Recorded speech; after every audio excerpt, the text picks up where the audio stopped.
Paralyzing doubt. Paralyzing doubt is where confidence doesn't exist yet. It's the mental prison where fear becomes your warden. People at this level aren't just nervous. They're frozen. Decision-making feels impossible. Speaking up feels dangerous. Even the thought of acting triggers a flood of what-ifs that drown any impulse to move forward. You might rehearse conversations in your head for hours, then say nothing when the moment comes. You avoid opportunities not because you don't want them, but because imagining failure feels more real than imagining success. Your inner voice isn't just critical, it's tyrannical. Physically, this shows up as tension, shallow breathing, avoidance of eye contact. The world feels like a stage where everyone's watching, waiting for you to mess up. But paralyzing doubt isn't permanent. It's a starting point, not a sentence. The people who break free don't suddenly become fearless. They just learn to move while afraid. They take one small step, then another, until motion becomes muscle memory. Confidence isn't born. It's built, one uncomfortable moment at a time. Masked confidence. Masked confidence is the art of faking it till you make it. You're terrified inside, but no one can tell. You've learned to smile when you're shaking. Shoulders back, voice steady. Eye contact held just long enough to seem unshaken. But beneath the performance, your heart is racing. You're convinced someone will call your bluff. Every social interaction becomes a high-wire act. You're constantly scanning for signs that your mask is slipping. You overcompensate with humor, aggression, or charm, anything to keep attention off your insecurity. A promotion feels like added pressure to maintain the illusion. Compliments feel like traps. You think, if they really knew me, they wouldn't say that. Masked confidence works as a survival tool. It gets you through job interviews, first dates, and public speaking. But it's not sustainable. Eventually, the gap between how you feel and how you appear creates a fracture. The only way forward is to stop performing confidence and start building it from the inside. Real confidence doesn't come from a perfect mask. It comes from accepting that imperfection is part of the process. Situational confidence. Situational confidence is narrow, but real. You're not faking it anymore, but your confidence only exists in specific contexts. At work, you're sharp, decisive, unstoppable. But in social settings, you fumble. You're the engineer who can build anything but can't ask someone on a date. The athlete who owns the field but freezes in a business meeting. This level is progress. You've proven to yourself that confidence is possible, but you've also boxed yourself in. You start avoiding situations where you don't feel capable. You decline invitations, dodge challenges, stay in your lane. Your identity fuses with your skill. You're no longer a person who codes. You're a coder. And if that identity is threatened, your entire sense of self collapses. But situational confidence is also a foundation. It teaches you that confidence is learned, not inherited. If you built it once, you can build it again. You didn't become good at your skill overnight. You failed, adjusted, practiced, and improved. The same process works for social confidence, emotional resilience, and every other area you've been avoiding. Confidence isn't a single trait. It's a skill set that expands when you're willing to be a beginner again. Quiet confidence. Quiet confidence is the real deal. This is Thomas Shelby walking into a room without saying a word and everyone knowing he's in charge. You don't need to prove yourself. You don't need validation. You're certain of your worth, and that certainty radiates without effort. You don't raise your voice because you don't need to. People at this level are comfortable with silence. They listen more than they speak, and when they do speak, it lands.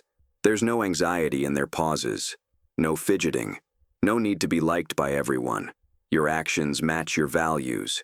Your words match your intentions. There's no internal conflict, so there's no external performance. You're not trying to be confident, you just are. But quiet confidence can be misread. Others might see you as cold, distant, or uninterested.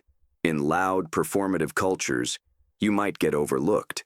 Quiet confidence is powerful, but power without presence is invisible. The challenge at this level is knowing when to step forward and when to stay back. Not every battle needs your voice, but some do. And when you speak, make sure it counts. Arrogance. Arrogance is confidence that crossed a line. You're not just sure of yourself, you're dismissive of everyone else. You don't just believe in your abilities, you believe others lack them. Confidence becomes a weapon you use to elevate yourself by tearing others down. Arrogant people talk over others, interrupt, dismiss ideas without consideration. They brag, not to share, but to dominate. Someone else's success feels like a threat. You can't celebrate others because their wins make you feel smaller. So you minimize them. You find flaws. You remind everyone that you're better. But arrogance is fragile. It's not built on real confidence. It's built on insecurity disguised as certainty. Deep down, you're terrified of being ordinary. So you overcompensate. You create a persona of invincibility because vulnerability feels like weakness. But that persona isolates you. People respect you out of fear, not admiration. And when you inevitably fail, no one's there to catch you. The path out of arrogance is humility. Real humility. The kind that says, I'm good at this, and so are other people. I don't have to be the best to be valuable. Quiet confidence doesn't need to diminish others to shine. Arrogance does. When you stop measuring your worth by comparison, you stop needing to win every room. Machiavellian authority. Machiavellian authority is confidence weaponized for control. You've mastered presence, persuasion, and perception. But instead of using these tools to lead or inspire, you use them to manipulate. You understand people deeply, not to connect, but to exploit. Every interaction is strategic. Every word is calculated. You don't care about truth, you care about power. People at this level are often charming, intelligent, and magnetic. They know how to read a room, mirror emotions, and say exactly what someone needs to hear. But it's all performance. You'll praise someone to earn their trust, then discard them when they're no longer useful. Loyalty is transactional. Relationships are tools. This level is seductive because it works. You climb hierarchies. You win negotiations. You bend rooms to your will.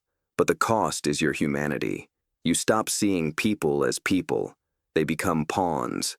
You're surrounded by people, but you're utterly alone, because no one truly knows you. Machiavellian authority eventually collapses. People figure you out. Trust erodes. And when you fall, there's no safety net, because the relationships you built were never real. True authority doesn't come from manipulation. It comes from integrity. Confidence without conscience isn't power, it's poison. God complex. The God complex is the extreme. You don't just feel confident, you feel untouchable. Rules don't apply to you. Consequences are for others.